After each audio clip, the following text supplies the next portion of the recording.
tôi chỉ quay lỗ rồi bôi nè tôi này quay tới là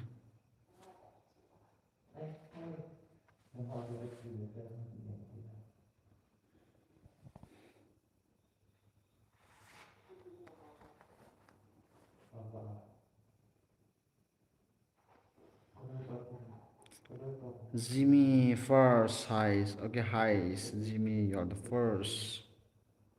Adam nam hệ nghe cả đam mê Adam nam thế phải nào mình chín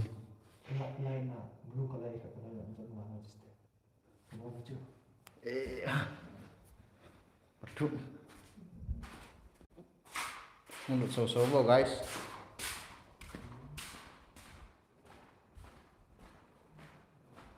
Tu dàn hi lâm cả cả mà lên. Live cần bỏ này. Tàu nó thì ngắm bốn.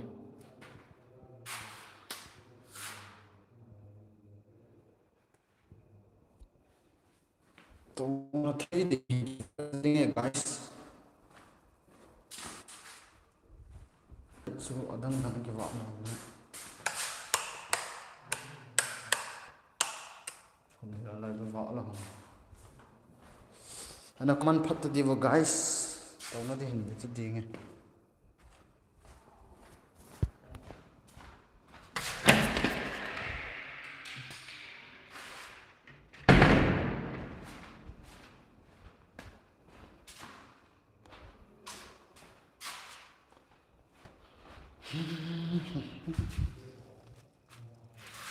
Ok cần xin bê tay có mà nó tu na hi lam ka langa ka hong gi do la lam ka ko mala sam hat life kan bor he tu zan hunting bor ding chung sang tha sene hot kan se hintin ne kim nan lo na hoi pa kam ki tai ya hai den ke pa me pi jong le naulun ko ki hai bro hai naulun ko ki Jimmy zo a chu school hantet na chu na chi na chu ka vet hi okay ki pa me Jimmy na vezing on last diamond bro hunting ti ji ti ham hunting ti di ham dia tu za na hi life hi jin hin sei pu tu din silmat silmat la han mo la ko zan ko ba kun nang le asu je tin a sei pa jan zai zan pung ni pung thum nang le silmat han mo la ho chi ding ti hi in life ai bowling o ham ole offline a kan vlog tho dhiam chu nang mat hin gelo wo live wang chu ke bola net jong hoi ding hin lem ho copy pang hi jin copy ti de bai jin he jong le zan pung thum mang chan ge chu viewers sim do hin ham live bidding chu ti chu he ki ne eno la vlog ma zo hoi ta hin bol do ham chami zan ha mei san pa champu hin kilet do pa chu na ka sa so kani zawal aphai anga pong ki mu za pum phana phai last time man hotel a nagi ha bro ai poi hotel ai poi ka loi paneu te in a hin in hi lut nai lo na asa wa sa sai vai ba in lut nai lo he inan ba sa be chi in a hi in ki sa chai nai lo he o chi integrate ki bol nai lo body than themom lai na chi hian langa live wa na cha ko kaloi pa to ka gi hin live ka bon na ma ama mi to kheu ja chu ul le do la ka pot do he hoi lang ai mi gan thei mi leng vai hoi lang hotel a ki tho hi ho saring nang ki ni tho he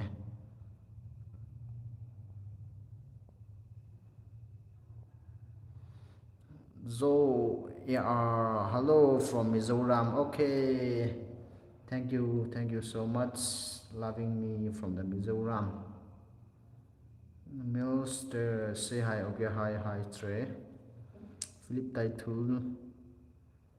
Hotel Venus ai lang hotel hitalo zene guys inam ke we chu disco lai ka va ayo yo ai lang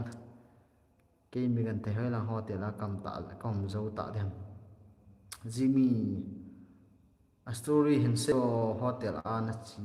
na chu hotel ai poi hotel ai poi guys in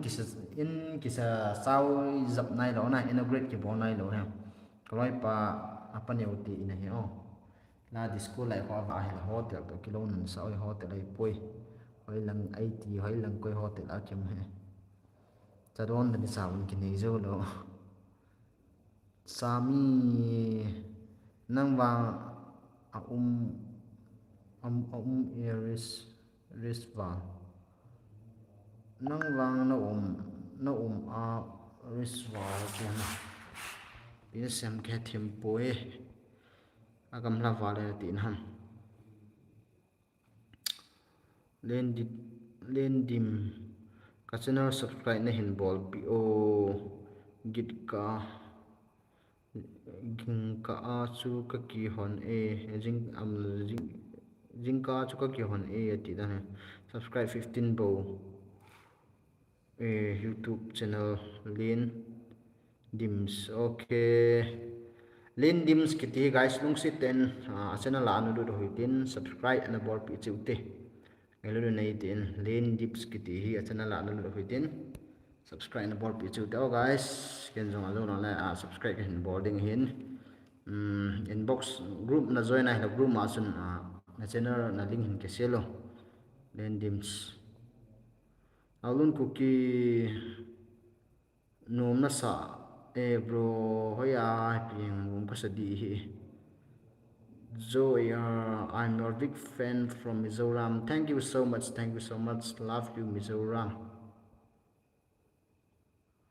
Sang kuki di live su phadi hi live bro live phadi hen pung thum langa pung ni pung thum na live reading yum dingo hinam di joy ke lu kham na adang hi po kam go ho bro tu ni hunting na ball kit diam enge jingkal pung ni pung thum na kan ball he se maneng ko ki youtuber ho mama e lang vai na ho no vai na ki youtuber leo he youtuber ti thieng hi poi bai khat ve hung ti wa na ta nang ko ma Mungapu Sohi. Hello from Nagaland. Okay, I have many new subscribers from the Nagaland. So I'm happy and I love Nagaland. Thank you so much for supporting me from the Nagaland. Thank you. And boy shon bro hanmol in CO hasiloyo hengel hanmola chu ka chi di he tu zan hi wa kun langa hi selmat hanmol kong chi ding hi in au mum lo wa su sai thai hi pun hin lat ka thu za dot la a tu hon a hin sai pe ko na chu investigation ka bol di he zan pung ni pung thum le chimi nang wang a bridge thai na hi e ka ti chu avam rista ke het lo na zoikim nu hauki bro gimnail he jing khat a gimnail he jing khat a gachi o hoi le ma gimnail he jing khat su amun nang sai pinga lo le ke na mun ke ji ta poi baby silong nang sane okay ki pa me kam go ho in sai pi o tu ni hunting na ball di ham hunting ka bowling a hi in dan pung ni pung thum vel le la fi jin hin sai ta di lang silmat han mo ho bowling ka ti hi in mi khat a kom a vela ho kain a sai a hin la live wang ka bowling thowen a hin zan pung ni pung thum na ma su a wedding live wedding yum ding o hinam ya chu vlog zo kan bola pha ham ti su kai lung gyal hi baby Silong hi from Silong okay thank you baby ning meram yim hi bro hi yim lendips bro nang friends ka hi e okay pa me group na join na group ma sun na channel link join sel Lam Min Loon, hi bro. Hi Loon. Nairam Yummy, my favorite YouTuber. Okay, thank you so much, thank you so much. Are you from the Nagaland? Nairami Yummy. Novloter's new subscriber from Nagaland, bro. Okay, thank you so much. Nozo, Nozo bro, thank you so much. I have many new subscribers from Nagaland, so I'm so happy if Nagaland people supporting me and watching my video. I'm so excited. हम खुशी हैं. Fancy watching from Nagaland. Thank you so much. Next bye pay. Good night, bye. Okay. Good night, bye bye. Baby silong mizo hunter ho collaborate ball uvo Vietnam di he. Okay, ball thei thau he ni tiang ki ball di ha. Amo mizoram ma ai lam ka sungan ki ho khar zau lo. Ball chu tela ka e ka da hi be Nagaland na mizoram na collaborate ka ball nom he. Giang Min Liên Hung Dim torso hoi ta in ki charging ki ball. Okay ball ji. Zo kim nu ho ki amasa a naloi na pai na ball la lam tu repita lam to nakal zolo na mun su ga chi kit o ngi sang hi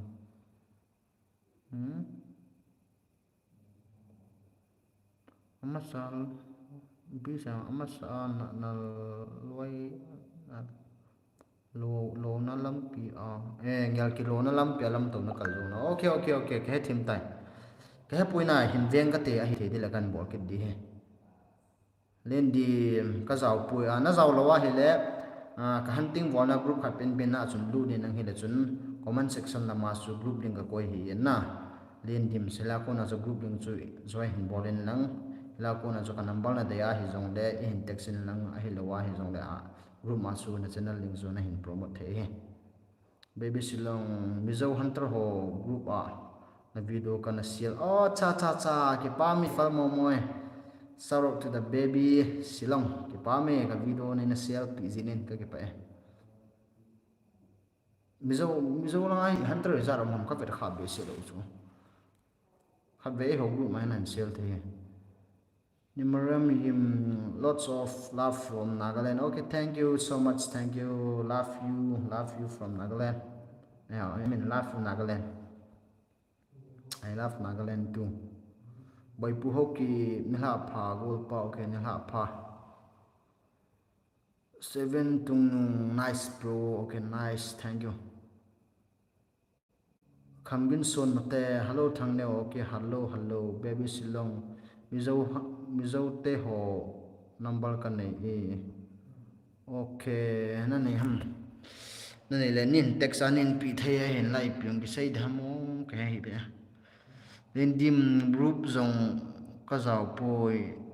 group chu na zaw na ting a chu na a video go something video kan upload ho khat pen a kon hong lu nin lang command ma se pen ho vele chun group link ka koi ve ta cha ko ne hong join na chun na zaw jing thei he Zimi ka in ko te zong na fence he hung ma cha okay ke pa me Zimi nin ko yang ke wani ma ni na vet pi zibin Zimi singat lang ho khu agim nei ati uchu hinge molum han morjong ka chi ding singat han morjong ka dam la khat ve kan ung chi gi ding hin a hin music it depends on money okay asi chu izinge masa chun ka chi le ding a sponsor de kan hor jin hi len ppm ging jin tu la he mi a ke phalan an tu do ngal lo sponsor de ka hor nom ji po so la guys tu zan pung thum nga hi sermat symmetrical bowling ka ti hi in me chu kan live de hem ka hin vlog de hem khat ven sei bo ke long gela wan so vlog de nga wang chu ka gyal he ta na ji chu live ke bon na zan pung thuma chu views na om ding kata san point views on pentin live vola ki vol nga la he chon views chu hlom keng la zakhat be chu ngling the chon phadi hen na go hunting live ki vola views 23 ho bob men wedding na ti ho bob chu tem achu zo ji point na ya chu ke chon vlog zo vol ka tem. Hello guys, I want to say something. Tonight, maybe let's say tomorrow morning before the sunrise, maybe 2 to 3 a.m. I'm gonna do in one of haunted cemetery in Chusampur. I'm gonna do hunting. I may be doing in a vlog or in a live. I don't decide it, but you decide it. If you allow me to do in live, we can do, or if you do me in a vlog, we can. But one thing that I'm confusing is if I'm doing 2 or 3 a.m. live hunting, I don't think so I will get live viewers. That's why I want to do in vlog. इतना देर रात में कोई तो उठे के उस मेरा वीडियो को नहीं देखेगा ना, इसलिए हम ब्लॉग करने के लिए सोच रहा था। लेकिन तुम लोग ने हमारे के कोई इंतज़ार कर सकतेगा तो लाइव भी कर सकतेगा। कभी वो कई वीडियो बेहजा दंग दंग तम पीएम जी ना है पावे kan hal ji ji he August ने है थीम वो थीम का थीम पुई चुकी ना कौन खादिन सब टाइटल हिंदी ओ आइलो ले सब इंग्लिश पाउना थोसन सब टाइटल जी थो ना ती बिना सब टाइटल जी को ना जो लेकिन का जी यों है पॉइंट मी खा तो का की थू जी है अमा को ओं जी लो बुई जी ना है आई सब टाइटल को अथुं केंग की जी नोम थोई मन की जी थई लो ना या को सब टाइटल जी जी सांग आता थीम मोर है इंग्लिश पो kan थो थू जी है चिका इंसो ने चान है थीम दो है एन कोई तमंग अके फला सब टाइटल जी नोम अमाय मसुन के तो की थो थेओ है कि तमा सुम की मो ने सदोन ने हो वा सु की पिदिंग है baby silong ai mi hunter ho hi whatsapp group na nei uvem henge ka nei ma we ai mi group ai mi ho sen ai mi hunter ho sen whatsapp group ki nei yen common lang chu beu le chon common ma sa pe na chu whatsapp link ki koi jeng he hunting video eu sa he dem di kan bol thei po ita ma group ma ko na su ita group nan joi thei lo ha kan bol thei po na me hi hna to common ma sa pe na khon lu la chun group a khon lu ne nang su pha le khat ve hong ki pen ti spot join link ki me be chi join la chun chu pha le add nan profile na zau pe pe de chu Jimmy nang de he henge ke pa me ke khun anan nga pa boi pu hok ki lam ka hoi lai hon hi ham ke jong khat ve ni zau sa on hunting born ka zau thum ke di he ke hi tu to he lam ka matalanga hu kom he ning si phai langa hu he the ding do ta cha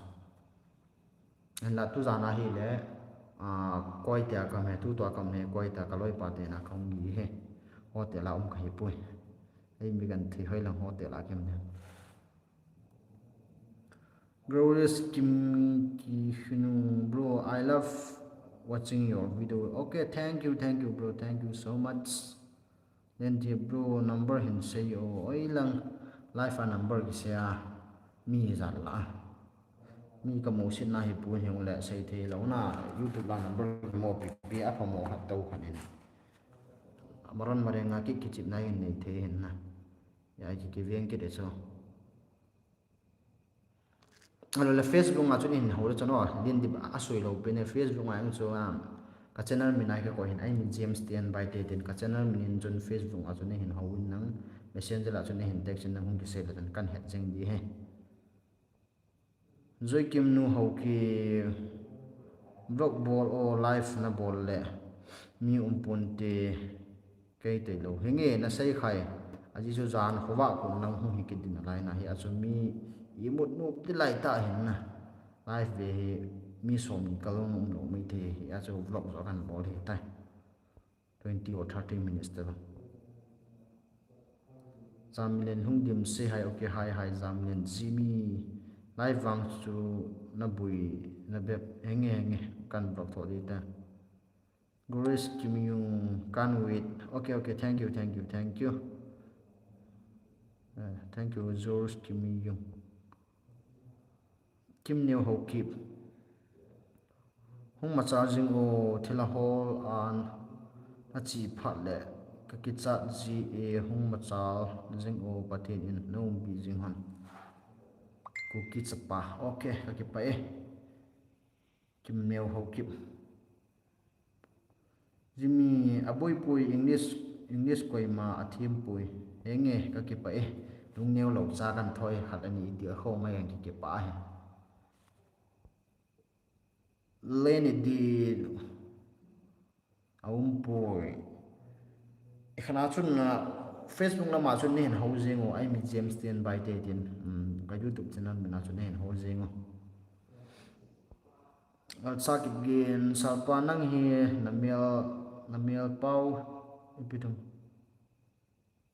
nang hi ham na pau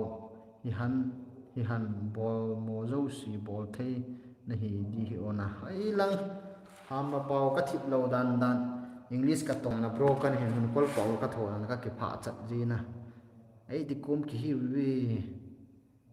iki yer kho za ra hi ong ki bol na thu ya baby silong group ding chula group ding chu khana me common masapena me go something video khana chu lu din common masapen chu vel chun na chu group link jing he o BTS pa chu BTS pa chu hello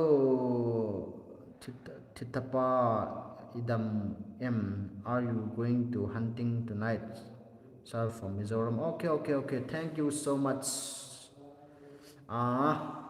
I'm gonna hunt tonight, but it will be 2 or 3 a.m. I may do live, but I think if I do live in 3 or 2 a.m., nobody or not too much fever, I will not get nah. That's why many people will sleep in 2 or 3 a.m. Will sleep nicely, and no one will watch my life. That's why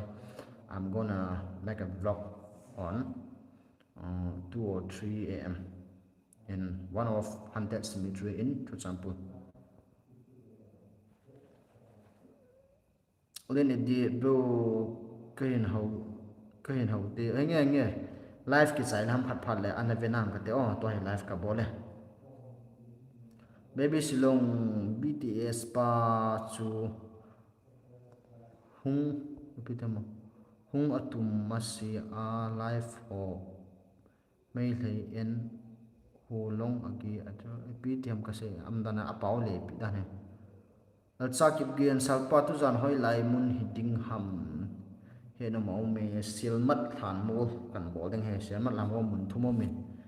mun chap mang se bu den mun khat pa kan bol ding he ti ying tang yo BTS pass okay thank you sir okay you're welcome. Proceed, you are brave. Okay, thank you so much. You are brave too. Live 30 minutes in boarding or in Chica Carton, don't know say no name, but and save guys. Kayum na who near a point, Tinang Nanka Hotau. I lamka kong pet pen I live some second ball. We are going to do this live 30 minutes now, 24 minutes is gone. So if you want to ask me any random question or something else, you can ask me now. In my hometown, in my village, I can't do any live. The network is properly not going. That's why now I'm in Lamka town. That's why I'm doing live. In my hill area or in my village, there is a network problem. So before I end this live, you can ask me whatever you want. Now is 24 minutes gone. Can I spot it in? Say one guys. A team pui. Cut it more. Have answer English spoken out for I had take it also. This is two here on apart from dancer. Bulin lintang by brief na Bihar na lai na gel do GM by na mel kan mule kan gel do gì hùng mặt trời ha cái kéo đó là mà máy quay bên chỗ này tầm vậy buổi lên liền thắng Jimmy nó chỉ là đinh muốn chu cặp capa in chu adon ji lai asu tu ji chu zan imut thailo a ai thả gì bộ ok nó xảy ra bộ sao cái confirm point mà nó xảy ra mà lại approach này cái gì cũng đi đó sa kịp gain salpa cái hi final pai pitem final a ka so koi te sa sa koi te sa sa koi te sa sa final thì mà panel a ka so ti dan khe thim za pui koi te sa ti ma so kai ok phai rồi kim nu hậu kỳ nhiều thila hall ana chi tiếng lệ khut nhiều khát bệ nó chỉ tiếng khut lệ nhiều khát bệ là cái chặt gì lâu hầm cái chả mà nhiều khát lâu hà cái sẵn cả nó gì chứ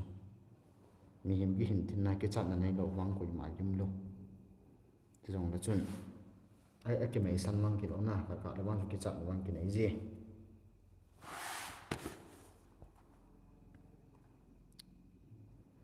dal cha kip gen aji lo pia sal pa english atho chu na so hege ai ji tai ya he ka sei hilam jong le hin ane he thim ji vil lang na guys ka sei kham jong le ke pa min ka sei hian na ala da na thi mo hitin aji chu a thim point na mina sei lwa so bona khet so ge na ta english paranormal ho ka ban ai la bona athu se wo khet so ke so ai vanga chu ini thore tem ti thim lo na school kai la yang mother tongue na ikisi do do jing na tawang chu ni ki hin ai ai bai ki hi ti ya chu kan tho hilong le an he thim leng bo guys ka viewers like kai sanga ching na thim le he na sang ta ta ni zo nom ding o he na to ne he thim leng bo boilen lin thang go go assam pa to Hyderabad zan Hyderabad zampa hu kahi bai na video hi like kan bol pi jing e bai oi la bai ki pa me go sampa to Hyderabad na zam ka gal do thei tap ta poi bai ei pilane ni het na ai jin ki pa min Facebook na ma chunin hau the ki friend han kha hi le cái friend han kha hi zong la ka YouTube channel mina ko na hin ho jing the hi al sakip gen salpa ka khumen uchu iti nasim hita